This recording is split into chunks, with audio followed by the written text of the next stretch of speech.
Mendengarkan. Oliver Wendell Holmes menulis, mampu mendengarkan orang lain dengan sikap simpatik dan penuh pengertian, mungkin merupakan mekanisme paling efektif di dunia untuk memiliki hubungan baik dengan orang lain dan menjalin persahabatan yang abadi.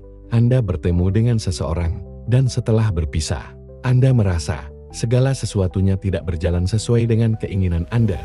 Anda bertanya, apa yang harus saya katakan untuk membuatnya lebih ramah? Lebih bersedia menerima ide saya? Haranya, jawabannya barangkali tidak ada.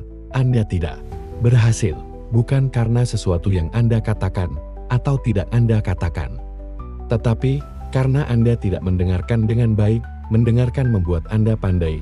Sebagian besar dari kita ingin agar orang lain berpendapat bahwa kita cerdas dan pandai.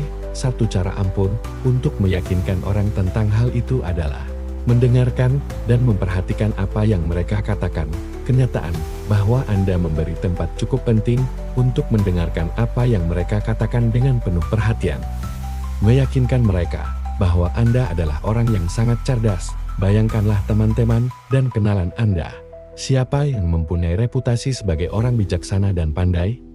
Apakah orang yang selalu siap dengan jawaban, bahkan sebelum dia mendengar pertanyaannya? Apakah orang yang selalu menyela untuk memberi komentar sebelum orang lain selesai berbicara? Ataukah orang yang banyak mendengarkan? Orang akan mengatakan kepada Anda apa yang mereka inginkan. Kalau Anda bersedia mendengarkan, Anda tidak bisa memukul di tempat gelap. Pembuat mobil terus mendeteksi apa yang diinginkan oleh masyarakat sebelum mereka mendesain mobil, dan Anda harus merespons bola yang dilemparkan kepada Anda dengan benar. Anda harus terus-menerus memberi respons yang tepat. Hubungan manusia yang baik adalah komunikasi dua arah, memberi dan menerima. Tindakan dan respons. Jika Anda tidak tahu apa yang diinginkan orang lain, bagaimana mereka merasakan suatu keadaan, apa kebutuhan khusus mereka, Anda tidak bisa berkomunikasi dengan mereka. Dan kalau Anda tidak bisa berkomunikasi dengan mereka, Anda tidak bisa menggerakkan mereka. Terlalu banyak bicara membuka rahasia Anda. Kadang-kadang ada situasi di mana kita sebaiknya tidak mengungkapkan maksud kita terlalu dini, atau di mana kita perlu mengetahui pendapat orang lain terlebih dahulu. Strategi terbaik adalah mengetahui apa yang diketahui orang lain, apa yang akan mereka terima sebelum Anda mengungkapkan maksud Anda. Sama seperti kita bisa menentukan pendapat orang lain dengan mendengarkan mereka. Kalau kita terlalu banyak bicara, berarti kita akan membuka pendapat kita. Orang-orang sukses mendorong orang lain berbicara dan terus berbicara, sementara mereka tetap menutup mulut. Kalau Anda bisa membuat orang lain cukup banyak berbicara, mereka tidak bisa menyembunyikan perasaan atau maksud mereka yang sebenarnya.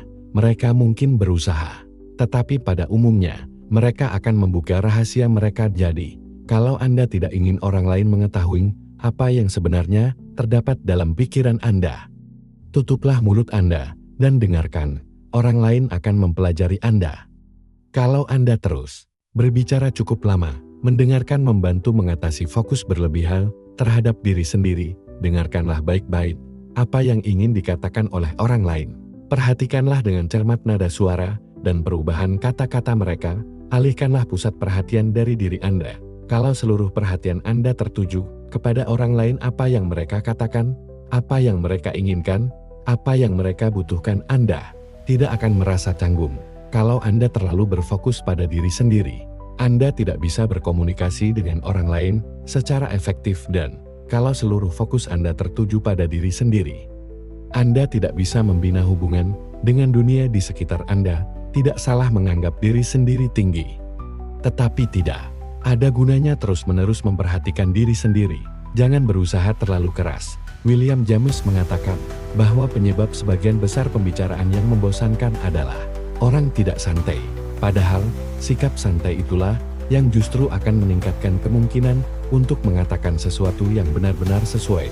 Anda harus mengetahui apa yang diinginkan orang, apa yang mereka butuhkan, dan siapa diri mereka supaya Anda dapat berkomunikasi dengan mereka secara efektif. Anda harus mendengarkan dengan saksama, simpati, dan sabar. Salah satu pujian tertinggi yang bisa Anda berikan adalah mendengarkan seseorang. Anda meningkatkan harga diri mereka. Karena semua orang merasa mereka mempunyai sesuatu yang layak dikatakan. Salah satu tindakan paling merendahkan ego orang lain adalah mengabaikan mereka sebelum mendengar apa yang ingin mereka katakan. Orang senang mendapat perhatian. Praktikkanlah seni mendengarkan. Satu, pandanglah orang yang sedang berbicara. Orang yang layak didengarkan juga layak untuk dilihat, dan itu juga akan membantu Anda berkonsentrasi pada apa yang dikatakannya. Dua, tunjukkan minat yang mendalam. Kalau Anda setuju, anggukan kepala Anda. Kalau mereka menceritakan sebuah kisah, tersenyumlah, bereaksilah terhadap suasana hati mereka. Tiga, condongkan badan Anda ke arah orang itu. Pernahkah Anda memperhatikan bagaimana Anda cenderung mencondongkan badan ke arah pembicara yang menarik dan menjauhkan badan dari orang yang membosankan? 4. Ajukan pertanyaan. Ini akan memberitahu orang yang sedang berbicara bahwa Anda masih mendengarkan. 5. Jangan menyela. Sebaliknya, mintalah orang lain berbicara lebih banyak. Orang akan merasa sangat tersanjung kalau Anda membiarkannya menyelesaikan pembicaraannya tanpa interupsi. Tetapi, mereka benar-benar merasa tersanjung ketika Anda membuatnya berbicara lebih lama. Dengan keberatankah Anda menjelaskan hal terakhir itu secara lebih terperinci? 6. Tetap pada topik si pembicara, jangan mengubah topik, tidak peduli betapa inginnya Anda membicarakan topik tertentu. 7. Gunakan kata-kata pembicara untuk menyampaikan maksud Anda. Ulangilah beberapa hal yang dibicarakan. Ini tidak saja membuktikan bahwa Anda sudah mendengarkan, tetapi juga memungkinkan Anda menyampaikan ide Anda sendiri tanpa pertentangan. Awalilah kata-kata Anda dengan seperti yang Anda katakan.